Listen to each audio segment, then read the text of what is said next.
जय श्रीराम. आज श्रीरामचरितमानस भाग 181. रामे चित्तलयः सदा भवतु मे, भो राम मामुद्धर. हनुमत कृपेनं असा जीवाचा उद्धार होऊन त्याचं चित्त अखंड रामचरणी लय होण्यासाठी नेमानं सुरुवात करणं गरजेचं आहे असं आम्हाला संत सांगतात. जो नेम करतो त्याच्या हृदयामध्ये प्रेम जागृत करण्याची जबाबदारी सद्गुरू घेतात.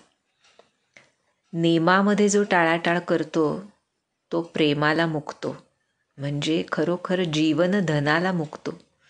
भगवंतांचं प्रेम हेच जीवनधन आहे, जे मिळवण्यासाठी हा सर्व अध्यात्माचा खटाटोप आहे. भक्तिमार्गामध्ये हेच गंतव्यस्थान आहे. त्यामुळे ह्या प्रेमासाठी त्या अखंड नेमाची आवश्यकता असते. पण सुरुवातीला इकडे तिकडे धावणाऱ्या मनाला आवरण्यासाठी जेव्हा नेमाच्या बंधनात साधक बांधतो सद्गुरु कृपेनं, सद्गुरु उपदिष्ट मार्गानं, त्यावेळी त्या नेमाचं परिवर्तन प्रेमात कधी होतं हे त्याचं त्यालाच कळत नाही असं आमचे महाराज म्हणतात. कारण नेमामध्ये सुरुवातीला कदाचित सहजता नसेल, त्यामध्ये थोडी बळजबरी असण्याची शक्यता आहे. पण हे केल्याशिवाय आमचं स्वैर संचार करणारं मन ताब्यात येत नाही. आणि मन ताब्यात येण्यासाठी दिवसातला काही काळ तरी देहाला सुद्धा ताब्यात ठेवून एका जागी बसवावं लागतं असं संत सत्पुरुष सांगतात. जाता येता नामस्मरण करू हे महाराजांना म्हणूनच फारसं मान्य नव्हतं. म्हणजे जाता येता तुम्ही कराच, पण ते नामस्मरण आत उतरण्यासाठी किंबहुना तो अंतरप्रवास सुरू होण्यासाठी एका जागी बसून केलेलं नामस्मरण आमचा देह आणि मन दोन्ही एकाच वेळी ताब्यात आणायला उपयोगी ठरतं. त्यामुळे अशा रीतीनं जो नेम करतो त्याच्या हृदयामध्ये प्रेम निपजतं. काहींचं पूर्व जन्माच्या संस्कारांमुळे ते प्रेम उपजतच असेल, पण जर तसं नसेल तर नेमानं प्रेम निर्माण होतं ह्याची ग्वाही श्री महाराजांसारखे संत देतात. त्यामुळे ही खूप मोठी गोष्ट, उपलब्धी नामाच्या नेमानं साधू शकते असं श्री महाराज सांगतात. सर्वच नामसंत सांगतात. त्यामुळे एकदा ते प्रेम साधलं, आपण जे श्रीरामचरितमानस बघतो आहोत त्यामध्ये ह्या सर्व दिग्गज प्रेमींचं अनुसरण आम्हाला करायचंय. इथे हे उपजत प्रेमी आहेत, भगवंतांचे स्वांश आहेत, नाही का. भरतासारख्या उपजत प्रेमीच्या प्रेमामध्ये भरद्वाज मुनीश्वर पडलेत, आपण बघितलं. कारण त्या भरताच्या हृदयातल्या प्रेमामुळे त्यांच्या हृदयातली भगवत चरणासक्ती वाढली आहे. असं जेव्हा होतं तेव्हा तो समोरचा भक्त त्या अत्युच्च श्रेणीचा असतो. आणि अशा रीतीनं आपण बघतोय भरद्वाज मुनी भरताची प्रशंसा करताना थकत नाही आहेत. किंबहुना ही सर्व प्रशंसा, कौतुक त्यांनी जगतासाठी केलंय भरताचं. केवळ भरतासमोर त्याचं कौतुक करणं हा उद्देश नाही आहे. आणि हा असं वाटतं ही भरताची प्रशंसा, हे कौतुक करण्याची बुद्धी भरद्वाज मुनींच्या हृदयामध्ये प्रत्यक्ष प्रभू श्री रामचंद्रांनीच घातली होती. कारण त्यांना भरताची स्तुती ऐकणं फार प्रिय आहे. त्यामुळे जिथं जिथं म्हणून भरताची स्तुती कुठं कुणी करेल तिथे तिथे प्रभू कान टवकारून ऐकत असतात. अनेक संत आम्हाला हे सांगतात. अनेकांना हा प्रत्यक्ष अनुभव आहे, अनुभूती आहे त्याची. त्यामुळे जिथे जिथे भरतांसारख्या भक्तांचं गुणवर्णन केलं जातं तिथं तिथं प्रभूंचे कान टवकारतात आणि त्या कौतुक करणाऱ्या भक्तावर त्यांच्या कृपेचा वर्षाव होतो. त्यामुळे इथे भरद्वाज मुनी म्हणतायत, भरत धन्य तुम जसू जगू जयवू. तुझ्या ह्या कीर्तीमुळे जग जिंकलंयस तू भरता, धन्य आहेस. आणि जेव्हा भरद्वाजांनी असं कौतुक केलं तेव्हा बाकीच्यांनी काय केलं आणि पुढे भरद्वाज मुनींनी काय केलं ह्याचं खूप सुंदर वर्णन आज तुलसीदास करतायत. म्हणाले, सुनी मुनी बचन सभासद हर्षे, साधु सराही सुमन सुर बरषे, धन्य धन्य धुनी गगन पयागा, सुनी सुनी भरतु मगन अनुरागा. भरद्वाज मुनींचं बोलणं ऐकून सर्व सभासद अतिशय आनंदित झालेत. फार छान असं म्हणत प्रशंसा करतायत आणि असं कौतुक करत प्रत्यक्ष देवांनी फुलं उधळली आहेत तिथे भरत आणि भरद्वाजांवर. बरं का, काय जोडी आहे पहा. आणि आकाशात आणि प्रयागराज त्या संबंध प्रदेशामध्ये सुद्धा धन्य धन्य भरत हा ध्वनी ऐकून भरतु मगन अनुरागा, भरतही प्रेममग्न झाला. कुणाच्या? स्वतःच्या नव्हे, श्रीरामांच्या प्रेमामध्ये अनुरागी झाला, अनुरक्त झाला, त्या प्रेमामध्ये डुबून गेला. कधीही भक्त जेव्हा जेव्हा आपलं गुणवर्णन कौतुक ऐकतो दुसऱ्या भक्तांकडून त्यावेळी त्याला स्वप्रशंसेनं कधीच संतोष होत नसतो. पण हे किती थोर भक्त आहेत जे माझ्यासारख्या तुच्छ भगवत प्रेमीवर इतकं प्रेम करतायत आणि कौतुक करतायत, ह्याचा आनंद असतो तो. आणि ह्या आनंदाचं मूळ कारण भगवंत जे आहेत त्याच चरणामध्ये त्याची आसक्ती अजून वाढवतो. पहा बरं किती कसं आमच्या महाराजांनी प्रत्येक ठिकाणी ह्या गोष्टी सांगून ठेवल्या आहेत. एके ठिकाणी महाराजांनी म्हणलंय की जेव्हा जेव्हा आपली स्तुती कानावर येईल तेव्हा तेव्हा मी ह्याला योग्य नाही हे समजून अजून नामस्मरण वाढवावं. म्हणजे काय तर नामस्मरण वाढवावं म्हणजेच भगवत चरणी अनुराग वाढवावा. इथं जे भरतानं केलं स्वतःचं कौतुक ऐकून भरतू मगन अनुरागा, त्याचं मन अनुरक्त झाला अजून जास्त प्रभूचरणाशी. त्यामुळे इथं हा जो त्याचा सहज धर्म आहे तो आम्हाला महाराज अभ्यास म्हणून सांगतायत की जेव्हा जेव्हा तुमच्या कानी स्तुती येईल, कौतुक येईल स्वतःचं कोणत्याही कार्याबद्दल, लौकिक असो अलौकिक असो, पण त्यासाठी तुम्ही प्रभूंचे आभार मानले पाहिजेत. त्यांच्या चरणी किंबहुना त्यांच्या आशीर्वादानंच जर काही घडलं असेल तुमच्या हातून तर ते घडू शकतं. हा भाव इतका पक्का पाहिजे की नामस्मरण वाढलं पाहिजे.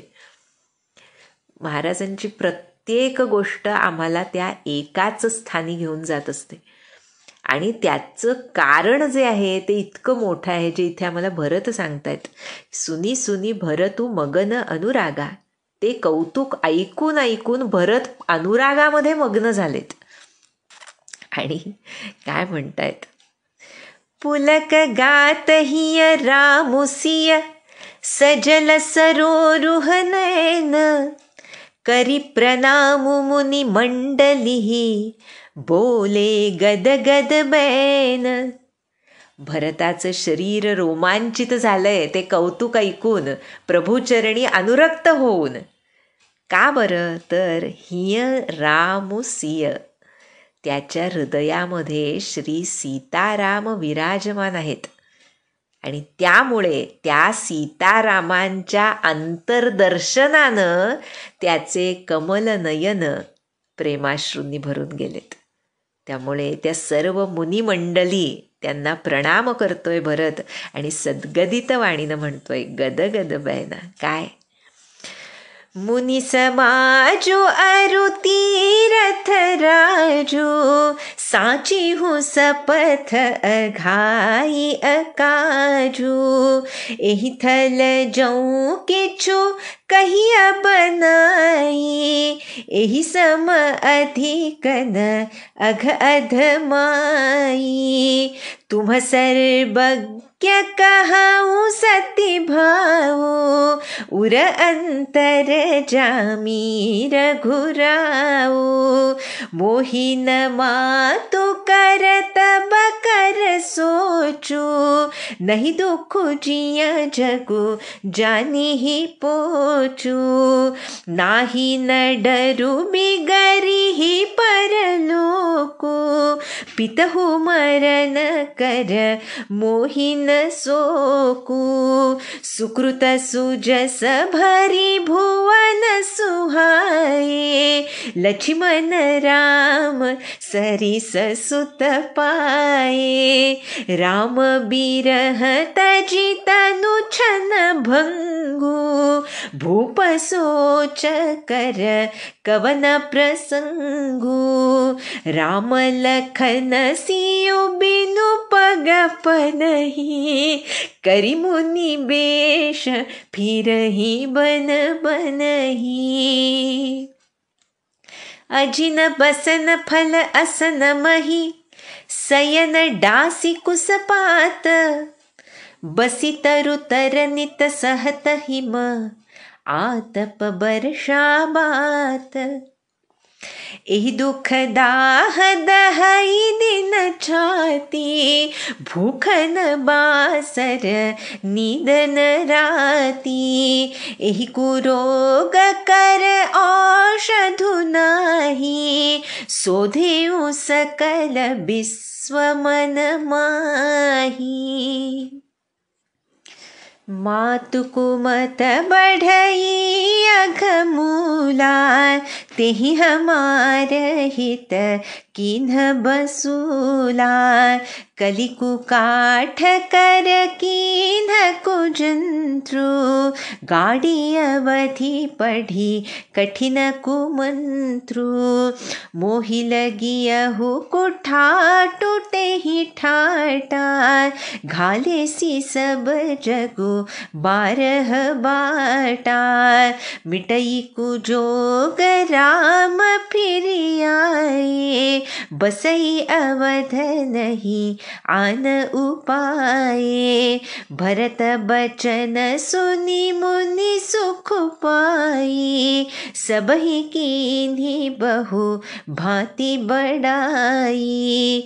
तात करहु जनि सोचु विशेषी, सब दुख मिटेहि राम पग देखी।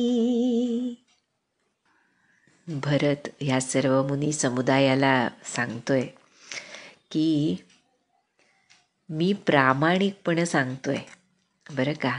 कारण काय सांगतो तर इथं तुम्ही सर्व मुनिगण आहात, शिवाय इथं तीर्थराज प्रयाग आहे. तेव्हा इथं जर शपथ घेतली आणि ती पाळली नाही तर खूप मोठं नुकसान होतं, म्हणजे त्याचं पाप लागतं. त्यामुळे मी खोटं बोलतोय असं समजू नका. या ठिकाणी जर काही छल करून सांगितलं तर त्याच्या इतकं मोठं पापच नाही. त्यामुळे मी प्रामाणिकपणे सांगतो की तुम्ही सर्वज्ञ आहात आणि उर अंतरजामी रघुराऊ. बरं का, इथं 2 अर्थ केलेत संतांनी. उर अंतरजामी रघुराऊ म्हणजे रघुराऊ सुद्धा सर्वांच्या अंतर्यामी असल्यामुळे सर्व जाणणारे आहेत, हे एक. आणि दुसरा अर्थ की तुम्ही सर्व रघुनाथांचं अंतरंग जाणता, ओळखणारे आहात, असे श्रेष्ठ मुनी तुम्ही आहात. त्यामुळे जर तुम्ही रघुनाथांच्या मनातलं सुद्धा जाणणारे आहात तर माझ्या मनातलं कळल्याशिवाय तुम्हाला राहणार नाही. त्यामुळे मी जर खोटं बोललो तर तुम्हाला ते कळेलच. म्हणून मी तुम्हाला सांगतोय की माता कैकेयीनं जे केलं त्याची मला चिंता नाही. नही दुःखू जिय जगू जानी पोचू, मला जग नीच समजेल याचंही दुःख नाही. माझा परलोक या सर्व गोष्टीमुळे खराब होईल, बिघडेल, मला उत्तम गती मिळणार नाही याचीही मला भीती नाही. आणि खरं सांगतो, पितहू मरण कर मोहिन सोकू. काय पहा भक्त कसा असतो, माझ्या पित्याच्या मरणाचा सुद्धा शोक नाही मला. त्याचं कारण मुख्य हे आहे की चरण रती फक्त रामांच्या चरणी आहे, हे एक. दुसरं म्हणतोय की त्यांचं पुण्य, माझ्या पित्याचं पुण्य आणि सुकीर्ती विश्वात शोभून राहिली आहे. कारण काय, लक्ष्मण राम सरिस सुत पाय. स्वतःचं नाव घेतलं नाहीये महाभारताने. म्हणतो त्यांना श्रीराम आणि लक्ष्मणासारखे पुत्र लाभले, त्यामुळे त्यांचं पुण्य आणि सुकीर्ती ही विश्वाला व्यापून आहे. आणि पुन्हा माझ्या पित्यानं श्रीरामांच्या विरहामुळे आपल्या या क्षणभंगूर शरीराचा त्याग करून टाकला. अशा या थोर राजांविषयी मी का शोक करू. मला फक्त एकच दुःख आहे की माझे श्रीराम, लक्ष्मण आणि माझी वहिनी सीता मुनिवेश धारण करून अनवाणी फिरतायत ना वनामध्ये, ह्या एकाच गोष्टीचं मला दुःख आहे. वलकल निसतायत, फळं खाऊन राहतायत, जमिनीवर पानं पसरून, कुश पसरून त्यावर झोपतायत, वृक्षांखाली राहून थंडी, वारा, पाऊस, ऊन सर्व सहन करतायत. एही दुःख दाह दहई दिन छाती, भूख न बासर निधन राती. या दुःखाच्या दाहामुळे, त्याचा तो दाह इतका दारुण आहे की सारखं माझं अंतःकरण जळतंय. मला दिवसा भूक लागत नाही की रात्री झोप येत नाही. मी माझं मन शोधलं, म्हणजे अंतरामध्ये मी खूप प्रयत्न करून बघितला की ह्याच्यावर काय औषध शोधू मी, हा माझा दाह कमी करायला काय औषध असेल. पण कितीही शोधलं तरी मला या रोगावर कुठलंच औषध मिळत नाही. या सर्व पापाचं जे मूळ आहे तो माझा आईचा कुविचार आहे. त्या कुविचार रूपी आईनं जणू सुतार बनून आमच्या हिताला तासून टाकणारी तासणी तयार केली, म्हणजे आमचं हित नष्ट करणारी तासणी बनवली. आणि कलहरूपी किडलेल्या लाकडापासून दुष्ट यंत्र बनवलंय माझ्या आईनं. आणि 14 वर्षांचा काळरूपी कुमंत्र फुंकून ते यंत्र पुरून ठेवले. आणि या यंत्रानं, माझ्या आईनं बनवलेल्या या कुमंत्ररूपी यंत्रानं माझ्यासाठी हा अमंगल असा थाट जणू सजवलाय आणि सर्व जगाला छिन्न भिन्न करून नष्ट करून टाकले.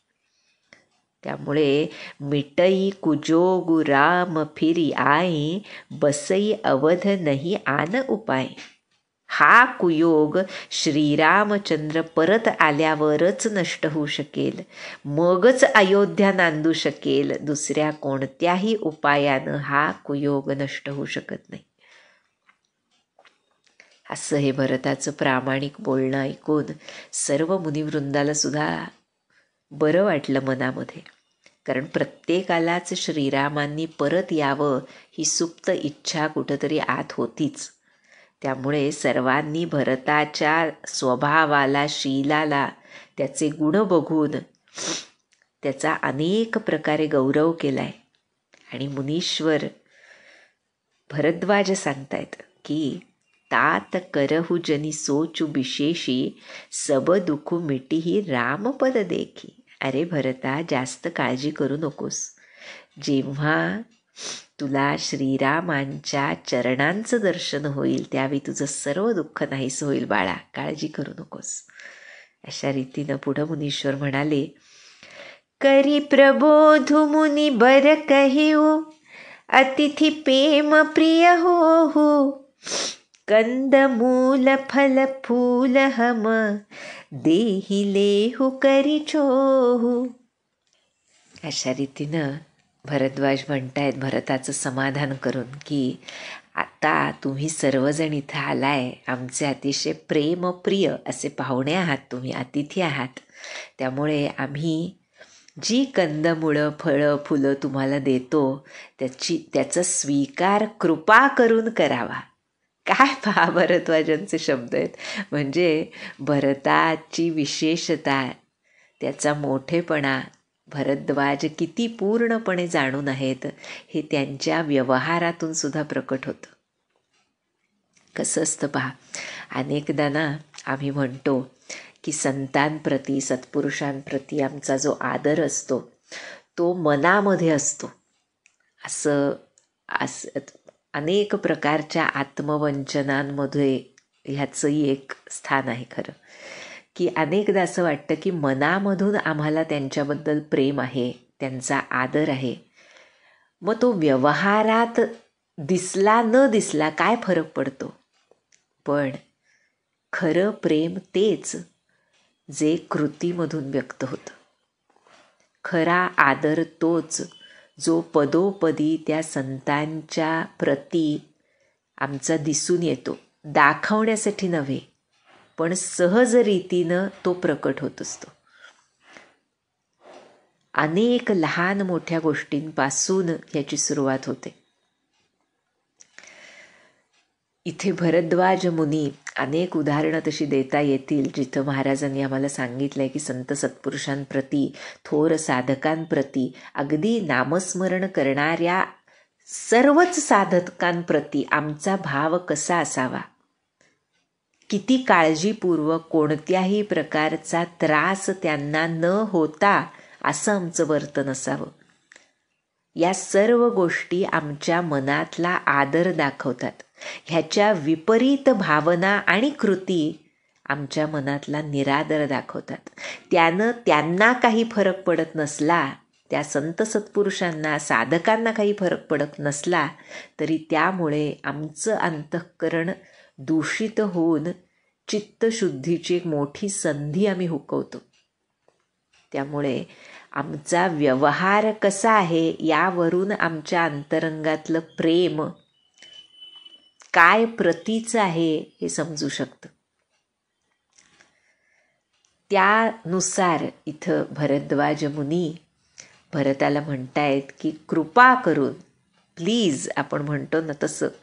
म्हणजे कसं पहा, खरं भरत लहान आहे पण मुख्यतः इथे तर संतांच्या दर्शनाला म्हणून भरत आलाय, पण खरं दर्शन भरद्वाज मुनी म्हणतायत मलाच घडतंय भरता. त्यामुळे त्याचा आदर सत्कार करतायत.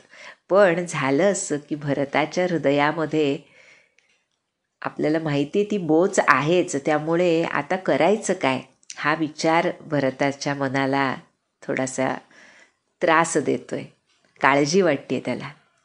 सुनी मुनी बचन भरत ही सोचू, भयवो को अवसर कठिन संकोचू, जानी गरुई गोर गिरा बहोरी, चरण बंदी बोले कर जोरी, सिर धरी आयसु करिय तुम्हारा, परम धर्म यहु नाथ हमारा, भरत बचन मुनि बर मन भाए, सुचि सेवक शिष निकट बोलाए. अशा ह्या विचित्र वेळी असा हा संकोचाचा प्रसंग आला असं वाटून भरताला एक प्रकारे काळजी वाटू लागली. पण आपल्याला माहीत आहे की भरत धर्मज्ञ आहे, धर्मसंगत वर्तन त्याच्या हातून घडतंच आणि त्यामुळे गुरुजनांच्या म्हणण्याचा मान राखला त्यानं आणि त्यांच्या चरणी नतमस्तक होऊन म्हणतोय की हे नाथ, तुमची आज्ञा शिरोधार्य मानून तिचं पालन करणं हेच माझं परमकर्तव्य आहे. परम धर्म यहू नाथ हमारा. यामध्ये सुद्धा खूप मोठी गोष्ट शिकवतायत भरत आम्हाला की परिस्थिती कोणतीही असो, आम्ही अमुक परिस्थिती होती, अमुक प्रसंग होता, माझी मनस्थिती अमुक होती म्हणून अमक्या साधकांशी सत्पुरुषांशी नीट वागलो नाही, हे संयुक्तिक नव्हे. हे आम्हाला यातून भरत शिकवत आहे. भरताच्या मनातला दाह त्याची तुलना कशाशी होऊ शकेल? ज्याला सीताराम चरणांशिवाय दुसरं काहीच दिसत नाही, त्याला त्या प्रसंगी तिथं कंदमुळं खाऊन आराम करण्याचा विचार सुद्धा शिवू शकत नाही.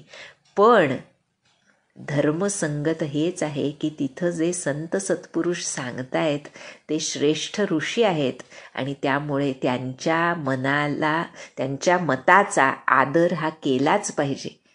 या भावनेनं भरत हो म्हणाला. आणि मग भरताचं बोलणं ऐकून त्यांना सुद्धा बरं वाटलं, भरद्वाजांना, आणि त्यांनी आपल्या विश्वासू सेवकांना आणि शिष्यांना बोलावून सांगितलं की आपल्याला भरताचा पाहुणचार करायचा आहे बरं का. चाहिय कीन ही भरत पहू नाही. काय गोड शब्द वापरलाय पहा. त्यामुळे जाऊन कंदमुळं आणि फळं आणा. त्यांनाही आनंद झाला आणि मोठ्या आनंदानं त्या ह्या कामावर निघाले सर्व शिष्य नतमस्तक होऊन. आणि मुनींनी काय विचार केला की आपण फारच मोठ्या पाहुण्याला निमंत्रण दिलंय बरं का. भरताच्या बद्दलचा आदर पहा मुनिश्रेष्ठांच्या मनातला. हे आम्हाला शिकायचं, हेच आम्हाला शिकायचं. ह्या श्रीरामचंद्रांच्या आयुष्यातल्या ज्या ज्या व्यक्तिरेखा आहेत त्यांच्या प्रति आमच्या मनात जितका आदर आणि प्रेम दुणावेल तितकी आमची रामचरणी भक्ती दुणावेल. त्यामुळे इथे भरद्वाज म्हणतायत आपण फारच मोठ्या पाहुण्याला आमंत्रण दिलंय, त्यामुळे तशी पूजा चाहिय जस देवता. जसा देव आहे तशी त्याची पूजा झाली पाहिजे ना. म्हणजे त्या स्तरावरचा आदर सन्मान झाला पाहिजे. त्यामुळे हे जेव्हा भरद्वाज मुनींच्या मनातला विचार ऐकला तेव्हा कोण प्रकट झालं तर रिद्धी आणि अणिमादी सिद्धी प्रकट झाल्या तिथे. आणि म्हणतायत स्वामी तुमची जी आज्ञा असेल त्याप्रमाणे आम्ही करू. पहा बरं, खूप गमतीशीर वाटतं. हे सर्व ऋषी मुनी जे आहेत हे म्हणजे सर्व सिद्धी आपल्यासारख्या सामान्यांसाठी ते एक जादू किंवा ज्याला आपण मॅजिक म्हणतो ना तसं आहे नाही का. आणि शिकवतात ते सर्वांना काय तर लॉजिकली जीवन कसं जगायचं. लॉजिकली म्हणजे तार्किकदृष्ट्या अशा अर्थानं नव्हे तर कोणतीही गोष्ट पूर्ण प्रयत्नाने आणि त्याच्या जोडीला भगवंताच्या कृपेवर विश्वास ठेवून कशी करायची हे आम्हाला सर्व जगताला हे ऋषीमुनी शिकवतात. आणि ह्याचा परिणाम म्हणून ह्या अशा साधनेचा आणि त्यांच्या शरणागतीचा परिणाम म्हणून त्यांना ह्या अणिमादी रिद्धिसिद्धी वश असतात. त्यामुळे ऋषीमुनींच्या अनेक लीलांमधून आपल्याला हे मॅजिक दिसतं. आणि जे सबंध विश्व एका उच्छ्वासावर निर्माण करतात ते प्रभू श्रीराम आणि त्यांचे सर्व स्वांश हे सर्व भरत लक्ष्मण शत्रुघ्न आणि प्रत्यक्ष प्रभू श्रीराम हे मात्र लौकिक आयुष्य अतिशय लॉजिकली जगताना दिसतात आम्हाला. कुठेच बहुतेक उल्लेख नाही सबंध रामायणामध्ये की रामांनी आपल्या अंगच्या सिद्धीचा वापर करून एखादी गोष्ट केली नाही का. प्रत्येक गोष्ट प्रयत्नांती सिद्ध केली. त्यांना काय गरज होती समुद्रावर पूल बांधण्याची. पण मानवी भूमिकेत आल्यानंतर तुम्ही ह्या सर्व प्रयत्नाचं स्थान तुमच्या आयुष्यात निश्चित केलं पाहिजे, त्यानुसार जगलं पाहिजे. हे आम्हाला शिकवण्यासाठी श्रीरामांनी कधीच ह्या मॅजिकचा उपयोग कुठे केलेला नाही. असं आमच्या सीतामय्यांनी केलं आहे, पण श्रीरामांनी केलेलं नाही. आणि पुढे हनुमंत आल्यानंतर तर मॅजिकच मॅजिक आहे. पण इथे भरद्वाजांसारखे मुनिश्रेष्ठ सुद्धा भरतासारख्या भक्ताच्या सेवेसाठी अणिमादी रिद्धिसिद्धी प्रकट करतात. आणि काय सांगतायत त्यांना? राम विरह व्याकुल भरतू सानुज सहित समाजा पहुनाई करी हर हुश्रम कहा मुदित मुनिराजा. प्रसन्न झालेत मुनिराज त्या सिद्धिरिद्धी प्रकट झालेल्या बघून आणि म्हणतायत की हा भरत श्रीरामांच्या विरहामुळे शत्रुघ्नासह आणि आपल्या सबंध परिवारासह खूप व्याकुळ झालाय, तेव्हा त्यांचा पाहुणचार करा आणि त्यांचे श्रम परिहार करा, बरं का. आणि मग रिधी सिधी सिर धरी मुनि बरबानी बड़भागिनी आपुही अनुमानी कहीं परस पर सिद्धि समुदायी अतुलित अतिथि राम लघु भाई. त्या रिद्धिसिद्धीनं सुद्धा मुनिश्रेष्ठांची आज्ञा शिरोधार्य करण्यात धन्यता होती. त्यामुळे सर्व सिद्धी आपापसात बोलतायत की श्रीरामांचे हे लहान बंधू जे आहेत भरत, हे असे अतिथी आहेत की त्यांची तुलना कुणाशी होऊ शकत नाही. अतुलित अतिथी.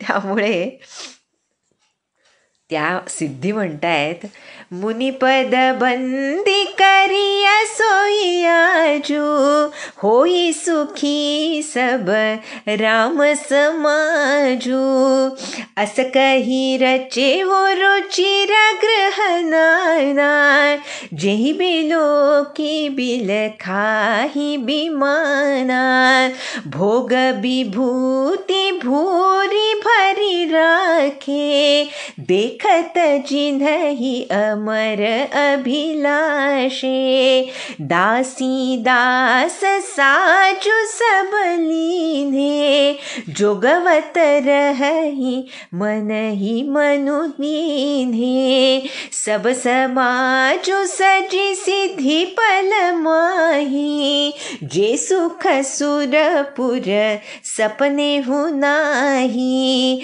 प्रथम ही बास दिए सबके ही सुखद सुंदर सुखद जथा रुचि जेही बहुरिस परिजन भरत कहूँ ऋषि अस आय सुदीन विधि विस्मय दायक विभव मुनि बर तप बल कीन्ह मुनि प्रभाव जब भरत बिलोका सब लघु लागे लोकपति लोका सुख समाजु नहीं जाई बखानी देखत बिरति बिसारहि ज्ञानी आसन सयन सुबसन बिताना बन बाटिका बिहग मृगना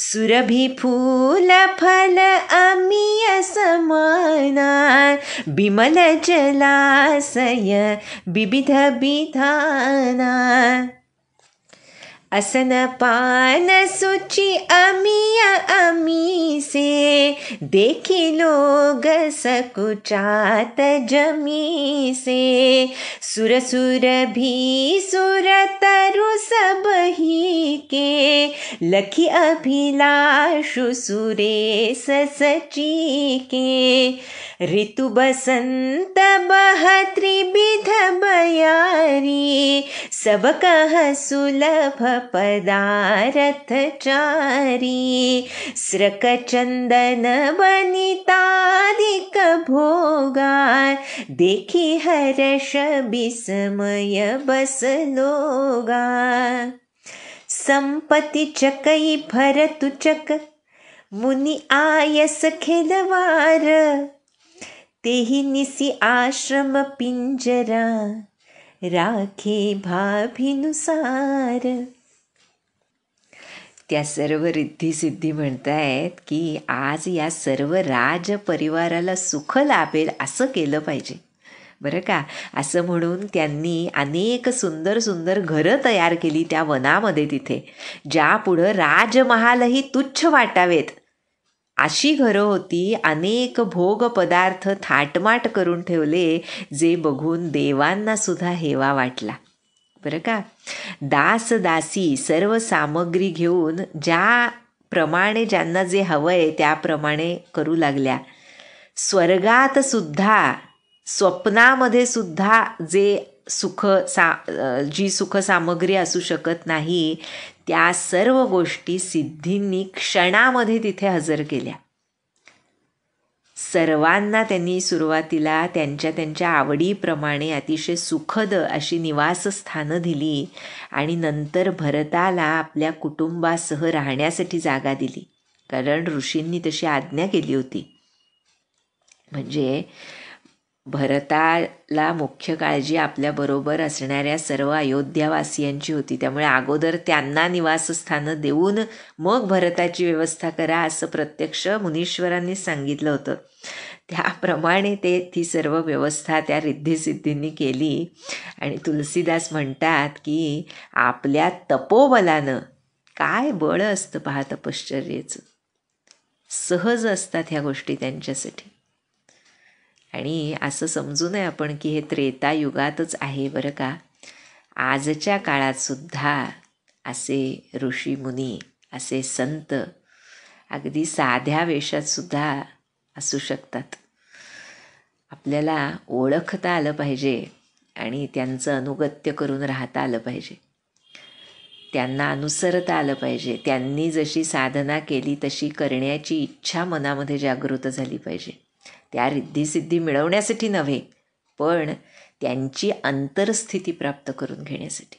Riddhi Siddhi R the by products, त्या येणारच, पण त्यासाठी कुणी साधन करत नसतो, आणि करत असेल तर तो खाली येतो म्हणतात आमचे महाराज.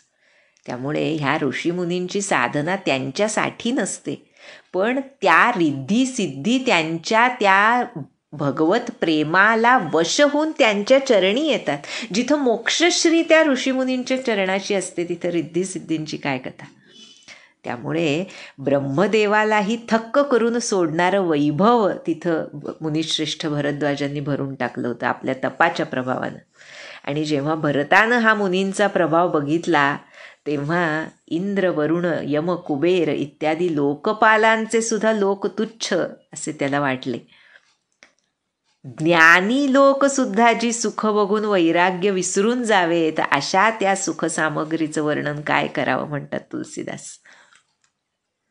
इतकी सामग्री होती. तुलसीदास वर्णन करतायत आसनं, शय्या, वस्त्र, वन, बागा, पशु, पक्षी, सुगंधित फुलं, अमृतासारखी स्वादिष्ट फळं, अनेक तलाव आणि खाण्यापिण्याचे जे पवित्र पदार्थ म्हटलंय, अमीय अमीसे, अमृतासारखे होते. ते बघून लोक विरक्त मुनींसारखे संकोचत होते की आम्ही कशासाठी आलोय आणि किती आमचं आदरातिथ्य करतायत भरद्वाज. भरद्वाजांना ते सर्व माझ्या रामाचे पाहुणे आहेत, जसे आमच्या महाराजांना होते. एकांनी महाराजांना प्रश्न केला होता की तुम्ही का लोकांना फुकट खायला प्यायला घालता बरं का.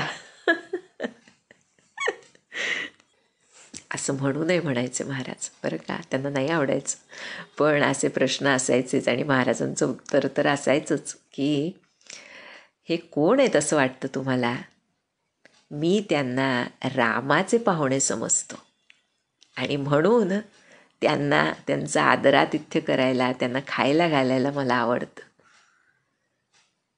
रामभाव कसा प्रत्येक ठिकाणी भरलेला असला पाहिजे हे आम्हाला महाराज आणि सर्व संत शिकवतात. या भावनेनं जर आम्ही कर्तव्य कर्म दैनंदिन जीवनातलं केलं तर आमची प्रत्येक कृती ही राममय होते, रामांना समर्पित होते आणि मग कर्मबंधन अडकवत नाही आम्हाला. नाही तर प्रत्येकच कर्मबंधनाला कारण ठरू शकतं.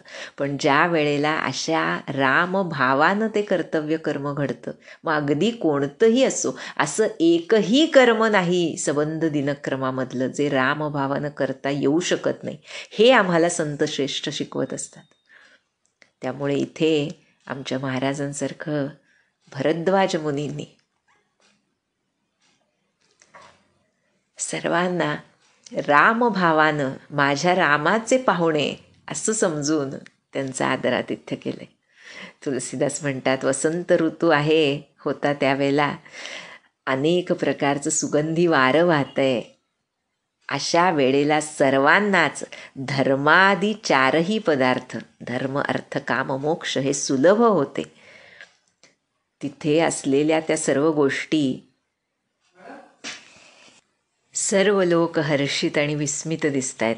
त्यामुळे माला चंदनासारखे गोष्टी तिथं अशा सहज उपस्थित असलेल्या बघून, आणि भरताची अवस्था काय हे तुलसीदासांनी त्या दोह्यामध्ये आम्हाला सांगितलं आहे. संपती चकई भरतु चक मुनी आयस खेलवारा. मुनीश्वरांना माहिती आहे भरत इथं ठरणार नाही, म्हणजे इथं थांबणार नाही, तो पुढे निघणार. त्याला रात्रीच्या वेळी तिथं बंदिस्त करून ठेवण्यासाठीच जणू मुनीश्वरांनी हा सर्व खेळ खेळलाय, नाही का. आणि म्हणतायत की भोगविलासाची सामग्री ही जणू चकवी आहे, पक्षिणी आहे, आणि भरत हा चक्रवाक आहे. ह्या पक्षिणी आणि ही पक्षीण, चकवी पक्षीण आणि चक्रवाक पक्षी ह्यांचं मिलन हे रात्रीच्या वेळी होत नसतं, असं इथे असं ते रूपक केलं आहे. त्याप्रमाणे मुनींच्या आज्ञेनं हे रात्रभर फक्त भोगपदार्थ उपलब्ध होते, पण भरत त्यांना मनानं सुद्धा शिवला नाही. म्हणजे जसा त्या पक्षीण आणि पक्षीचा संयोग रात्री होत नसतो, त्याप्रमाणे भरताच्या मनातला रामप्रकाश त्याला ह्या सर्व भोगपदार्थांना मनानं सुद्धा शिवायला अनुमती देत नव्हता, किंवा तो शिवूच शकत नव्हता. त्याच्या मनानं जी विरक्ती धारण केली होती म्हणण्यापेक्षा ज्याचं मन स्वभावतःच विरक्त आहे तो ह्याला भुलेल, पण भरद्वाजच ते. त्यामुळे त्यांनी हा खेळ खेळला म्हटलंय, आयस खेलवारा. आणि भरताला रात्रभर का होईना तिथं ठेवून घेतलं. त्यामध्ये पुन्हा दोन गोष्टी आहेत, इथं ते दिलेलं नाही, पण भरद्वाजांच्या मनामध्ये काय, तर अजून एक रात्र तरी मला ह्या भक्तश्रेष्ठाचं दर्शन होत राहील, आणि रात्रीच्या वेळी ह्या सर्व लोकांना त्या जंगलातून प्रवास करताना कुठला त्रास होऊ नये, हेही एक महत्त्वाचं कारण होतं. या दोन्ही गोष्टींमुळे भरद्वाजांनी रात्रभर भरताला तिथं ठेवून घेतलं, आणि सकाळी उठल्यानंतर भरतानं आणि सर्व लोकांनी पुढचा प्रवास, रामप्रवास सुरू केलेला आहे. आणि ह्या प्रवासामध्ये पुढे काय घडलं, भरताचं प्रेम बघून प्रत्यक्ष देव कसे घाबरले,